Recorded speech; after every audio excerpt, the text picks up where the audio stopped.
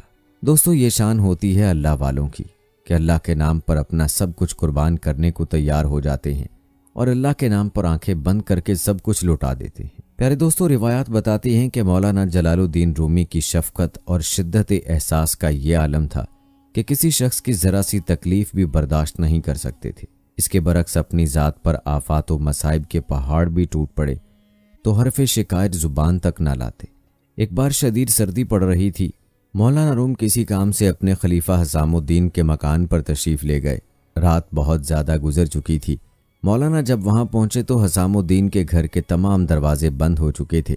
اگر مولانا چاہتے تو نصف شب بھی اس مکان پر دستک دے کر اہل خانہ کو بیدار کر سکتے تھے اور آپ کا یہ عمل حسام الدین کے لیے باعث شرف ہوتا، لیکن مولانا روم نے دروازہ کھٹکھٹایا اور نہ کسی کو آواز دی۔ رات بھر کھلے آسمان کے نیچے کھڑے رہے اور برف سر پر جمتی رہی۔ صبح جب حسام الدین کے ایک خادم نے دروازہ کھولا اور مولانا کو اس حالت میں کھڑے دیکھا تو اس کے ہوش اڑ گئے۔ وہ بدحواسی کے عالم میں مکان کے اندر گیا اور حسام الدین کو خبر دی۔ مولانا روم رحمت اللہ علیہ کے خلیفہ دیوانہ وار ننگے پاؤں بھاگتے ہوئے آئے اور پیر و مرشد کے قدموں میں سر رکھ کر رونے لگے۔ مولانا نے انہیں اٹھا کر گلے سے لگایا اور بہت دیر تک تسلی دیتے رہے۔ جب حسام الدین کے آنسو رک گئے تو فرمایا، میں نے مناسب نہیں سمجھا کہ تمہاری نیند میں خلل پڑے اور میری وجہ سے دوسرے مکینوں کو زحمت ہو۔ یہ واقعہ اس قدر اثر انگیز تھا کہ حسام الدین آخری سانس تک اس رات کو فراموش نہ کر سکے۔ اکثر اپنے مریدوں کو درس دیتے ہوئے فرمایا کرتے تھے، پیر و مرشد کا یہ عمل اس لیے تھا کہ ہم درویشی کا مفہوم سمجھ سکیں اور اپنی آنکھوں سے خدمت خلق کی زندہ تصویر دیکھ سکیں۔ پیارے دوستو، روایات میں آپ کا ایک عجیب واقعہ یوں آتا ہے کہ شہر کونیا میں گرم پانی کا ایک چشمہ تھا۔ مولانا روم کبھی کبھی وہاں غسل کے لیے تشریف لے جایا کرتے تھے۔ ایک بار مولانا نے اس چشمے پر جانے کا ارادہ کیا۔ کچھ مریدوں اور خادموں نے ایک دن پہلے وہاں جا کر آپ کے غسل کے لیے مخصوص جگہ کا انتظام کر دیا۔